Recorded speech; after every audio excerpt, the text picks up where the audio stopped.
नमस्कार दोस्तों, एक बार फिर से आपका स्वागत है अपने चैनल स्टडी पॉइंट मौर्या में। दोस्तों, जैसा आप हेडिंग को देख करके अंदाजा लगा चुके हैं, आज जो मैं आपको टॉपिक समझाने जा रहा हूं दोस्तों, उसका नाम है राज्य के नीति निर्देशक तत्व, जिसका उल्लेख दोस्तों भारतीय संविधान के भाग 4 और अनुच्छेद 36 से 51 में किया गया। दोस्तों, ये क्या है? भाग 4। भाई भाग 1 क्या कहता है? भाई भारत राज्यों का संघ है। भाग 2 नागरिकता, भाग 3 मौलिक अधिकार, भाग 4 राज्य के नीति निर्देशक तत्व और भाग 4 का क क्या कहता है? मौलिक कर्तव्य।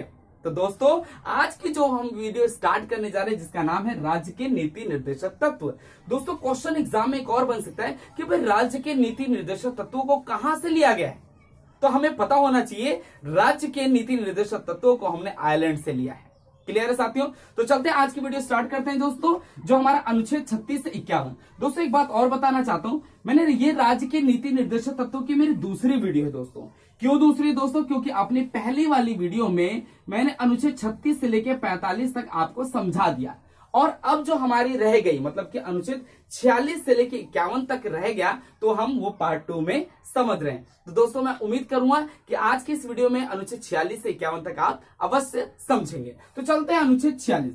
दोस्तों, अनुच्छेद 46 क्या कहता है, मैं आपको एक बार और बताना चाहता हूं। भाई राज्य का नीति निर्देशक तत्व, भाई राज्य के लिए राज्य का यह कर्तव्य होगा कि अपने समाज में रहने वाले लोगों का कल्याण कर सके। तो उनके कल्याण हेतु उसके लिए क्या क्या कर्तव्य बने हैं राज्य का, तो भाई वो हम समझेंगे। तो अनुच्छेद 46 क्या कहता है? भाई SC ST, मतलब कि दोस्तों SC ST का मतलब अनुसूचित जाति और अनुसूचित जनजाति, अन्य दुर्बल वर्गों के शिक्षा, आर्थिक व्यवस्था, सामाजिक न्याय के हितों की अभिवृद्धि। दोस्तों, यहाँ पे राज्य का क्या कर्तव्य होगा कि उसके राज्य में रहने वाले जो भी SC ST चाहे अन्य पिछड़े वर्ग के लोग हों, उनको शिक्षा, उनके लिए आर्थिक व्यवस्था और सामाजिक न्याय के हितों का संरक्षण प्रदान करे। तो दोस्तों, ये किसका कर्तव्य है? राज्य का कर्तव्य है। किसके लिए दोस्तों? अनुच्छेद 46 में SC ST और अन्य पिछड़े वर्गों के लिए, अन्य दुर्बल वर्गों के लिए। क्लियर हो गया दोस्तों? तो अनुच्छेद 46 क्लियर। अब चलते हैं अनुच्छेद 47 में। दोस्तों, राज्य का कर्तव्य एक और होगा कि अपने राज्य में रहने वाले लोगों के लिए पोषण आहार स्तर, जीवन स्तर को ऊंचा करने तथा लोक स्वास्थ्य का सुधार करने का राज्य का कर्तव्य। दोस्तों, राज्य का यहाँ क्या कर्तव्य होगा? 47 में, अनुच्छेद 47 में राज्य का यह कर्तव्य होगा कि जो भी उस राज्य में रहने वाले लोग हैं, उनके लिए पोषण आहार, मतलब कि खाने पीने की व्यवस्था उपलब्ध कराए तथा उनके जीवन स्तर को ऊंचा उठाए और स्वास्थ्य सुविधाएं प्रदान करे। उनके स्वास्थ्य के सुधार के लिए नए नए प्रावधान करे। ये किसका कर्तव्य होगा दोस्तों? राज्य का कर्तव्य होगा। क्यों दोस्तों राज्य क्यों का कर्तव्य? क्योंकि भैया राज्य के नीति निर्देशक तत्व हैं। क्लियर दोस्तों? एक बात और याद रखना, मैंने आपको पहले ही बता दिया, राज्य के नीति निर्देशक तत्वों को आप लेकर के न्यायालय में चुनौती नहीं दे सकते हो, लेकिन अगर मौलिक अधिकारों का हनन होता है, भाग 3, तो मौलिक अधिकारों के लिए हम न्यायालय में चुनौती दे सकते हैं, लेकिन राज्य के नीति निर्देशक तत्वों को हम न्यायालय में चुनौती नहीं दे सकते। तो दोस्तों, चलते हैं अनुच्छेद 48 में। अनुच्छेद 48 क्या कहता है कि राज्य का यह कर्तव्य होगा कृषि और पशुपालन का संगठन, मतलब कि राज्य का यह कर्तव्य होगा कि जो भी किसान है उनको सहायता प्रदान करे, कृषि की पैदावार को बढ़ाने में सहयोग करे, और पशुपालन का संगठन, मतलब कि दुधारू पशुओं के लिए क्या बनाए दोस्तों? एक तरीके से गौशाला बनाए, जहां पे पशुपालन रह सके दोस्तों। और राज्य का यह भी कर्तव्य होगा इनको संरक्षण प्रदान करे दोस्तों। क्लियर दोस्तों? 48 के बाद 48 के क में जो हमारा 42वां संविधान संशोधन 1976 में हुआ, उसके तहत दोस्तों पर्यावरण का संरक्षण और वन्य जीवों का संरक्षण पर ध्यान दिया गया, और इस अनुच्छेद को दोस्तों 48 में ही जोड़ के उसको 48 का क बना दिया। कब दोस्तों? हमारा 42वां संशोधन कब हुआ था? 1976 में। तो दोस्तों, इसको कैसे याद करें? भाई मान लो एक आदमी होता है, चाहे वो SC होता है चाहे ST होता है, दोस्तों क्या करता है, चाहे वो अन्य दुर्बल वर्ग, उन्होंने सोचा यार हम पिछड़े वर्ग हैं, तो हमें क्या करेंगे दोस्तों? हमें अपने जीवन के स्तर को ऊंचा उठाने के लिए हम कोई ना कोई कृषि और पशुपालन, मतलब दुधारू पशुओं का पालते हैं, जिससे हम उनका दूध बेच करके हम कमाएंगे। तो मतलब ये एक एग्जाम्पल बता रहा हूं दोस्तों। तो दोस्तों फिर उसने सोचा मैं खेती बाड़ी करता हूं, क्यों ना मैं कुछ पेड़ पौधे भी लगा दूं, जो पर्यावरण बहुत अच्छा लगे उनको काटूंगा नहीं, भाई हरियाली देगा, आम देगा दोस्तों।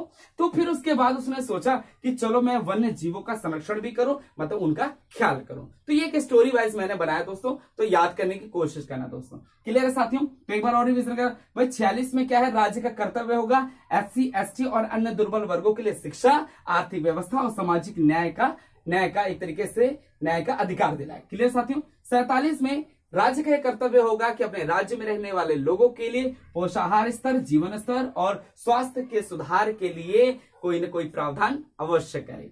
अब 48 में दोस्तों राज्य का यह भी कर्तव्य होगा कि वो कृषि और पशुपालन का संगठन करे, मतलब कि कृषि और पशुपालकों के लिए अपना सहयोग दे, कि दोस्तों किसानों को भी अपना सहयोग दे कि वो ज्यादा से ज्यादा वस्तुओं का उत्पादन करे। 48 के क में दोस्तों राज्य का यह कर्तव्य होगा कि वो पर्यावरण का संरक्षण करे, वनों का भी संरक्षण करे और वन्य जीवों का भी संरक्षण करे। क्लियर है साथियों? अब चलते हैं दोस्तों 49 में 49 में क्या कहता है, राज्य का यह भी कर्तव्य होगा कि जो राष्ट्रीय महत्व के स्मारक है, जैसे दोस्तों लाल किला, कुतुब मीनार, है ना दोस्तों, ये सब हमारे क्या कहलाते हैं, राष्ट्रीय महत्व के स्मारक हैं। ठीक है दोस्तों, स्थानों और वस्तुओं का संरक्षण करें। राज्य का यह भी कर्तव्य होगा कि उस राज्य में जो भी दोस्तों स्मारक होंगी, जो भी स्थान होंगे और वस्तुओं का संरक्षण करें जो पुरातात्विक विधि है। ठीक है, जो भी दोस्तों इतिहास में जैसे हमारे लाल किला, कुतुब मीनार है दोस्तों, इन सब का संरक्षण कौन करेगी, जो राष्ट्रीय स्मारक का संरक्षण कौन करेगा, राज्य का यह कर्तव्य होगा कि उनको संरक्षण प्रदान करें। क्लियर साथियों? अब चलते हैं भैया अनुच्छेद 50 में। अनुच्छेद 50 क्या कहता है दोस्तों, 50-50 मतलब कि इनको बांटना। तो भाई यहाँ पे क्या बोला है अनुच्छेद 50 में कि कार्यपालिका व न्यायपालिका का पृथकीकरण। भाई कार्यपालिका को और न्यायपालिका को अलग करना। जैसा हम जानते हैं दोस्तों, कार्यपालिका में जो उच्च पदाधिकारी होते हैं, जैसे राष्ट्रपति होता है, महान्यायवादी, प्रधानमंत्री, मंत्रिपरिषद, ये सब जो आते हैं कार्यपालिका में आते हैं। तो इसमें बोला कार्यपालिका और न्यायपालिका को अलग करना, 50-50 करना, मतलब कि अलग करना। इसका मतलब क्यों दोस्तों, अगर ये दोनों साथ रहेंगे तो लोकतंत्र के लिए बहुत घातक सिद्ध होगा, सही तरीके से न्याय नहीं हो पाएगा दोस्तों। तो इसलिए दोस्तों अनुच्छेद 50 में क्या कहता है, भाई कार्यपालिका को और न्यायपालिका का पृथकीकरण, मतलब उसको अलग करना। क्लियर दोस्तों?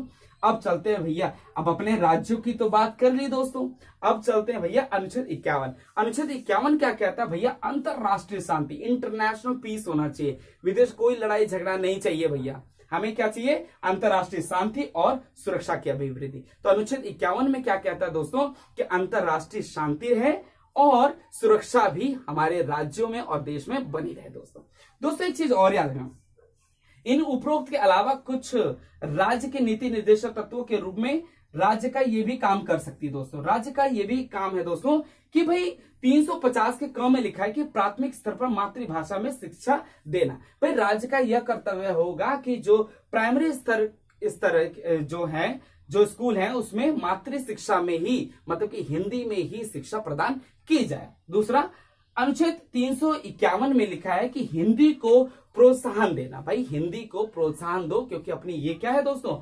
मातृभाषा है। तो दोस्तों ये अनुच्छेद 36 से 51 के अलावा ये दो और है, एग्जाम में पूछ सकता है दोस्तों कि हिंदी को प्रोत्साहन देना ये कौन से अनुच्छेद में लिखा है। तो आपको पता होना चाहिए अनुच्छेद 351। क्यों दोस्तों? क्योंकि मैंने आपको बता दिया कि उपरोक्त के अलावा भी कुछ राज्य के नीति निर्देशक तत्वों के रूप में काम राज्य कर सकती है। भाई राज्य कर सकती है, भाई ये भी एक नीति निर्देशक तत्वों में कर सकती है दोस्तों। ये कोई फोर्सफुली नहीं कि राज्य को करवाना है ना दोस्तों, ये राज्य का कर्तव्य होगा, वो कर भी सकती है और नहीं भी कर सकती है, क्योंकि समाज में रहने वाले लोगों को देख करके कर सकती है दोस्तों। ठीक है दोस्तों, और जैसा हम जानते हैं राज्य के नीति निर्देशक तत्वों को आप न्यायालय में चुनौती नहीं दे सकते। तो दोस्तों मैं उम्मीद करूंगा कि आज की इस वीडियो में आपने अनुच्छेद 46 से 51 तक समझ लिया होगा। तो एक बार और मोटे तौर पर बता देता हूं दोस्तों, अनुच्छेद 46 कहता है SC ST और जो बैकवर्ड जो है OBC जो है, मतलब कि अन्य पिछड़े वर्गों के लिए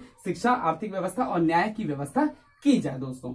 47 में लिखा है राज्य में रहने वाले लोगों के लिए पोषाहार, जीवन स्तर को ऊंचा उठाने और लोक स्वास्थ्य सुधार के लिए राज्य कोई न कोई कर्तव्य जरूर करेगी। 48 में दोस्तों कृषि एवं पशुपालकों का संगठन, मतलब कि राज्य का कर्तव्य है कि भाई कृषि के लिए ज्यादा से ज्यादा सहयोग दे और पशुपालकों के लिए मतलब गौशाला बनाए, जहां पे जो पशुओं को एक तरीके से उनको सुरक्षा प्रदान की जाए। अगला 48 का क में लिखा है दोस्तों, पर्यावरण का संरक्षण। राज्य का कर्तव्य होगा कि वो पर्यावरण का संरक्षण करे और वन मतलब कि वनों की कटाई पर रोक लगाए और अन्य जीवों का संरक्षण मतलब जैसे जानवरों को आजकल शिकार किया जाता है उनसे रोका जाए दोस्तों।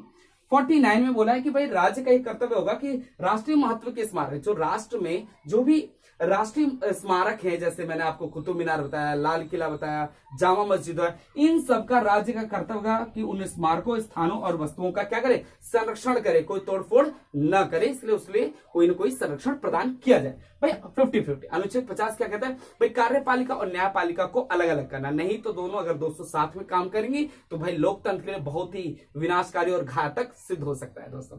अनुच्छेद 51 कहता है भाई अंतरराष्ट्रीय शांति और सुरक्षा की अभिवृद्धि को व्यक्त करता है दोस्तों। इंटरनेशनल पीस होना चाहिए, जहां शांति होगी दोस्तों वहीं देश जल्दी विकास करता है। क्लियर साथियों? तो दोस्तों मैं उम्मीद करूंगा कि आज के इस वीडियो में आपने पार्ट 2 मतलब कि अनुच्छेद 46 से 51 तक आपने समझ लिया होगा कि भाई अनुच्छेद 46, 47, 48, 49, 50 और 51 क्या कहता है।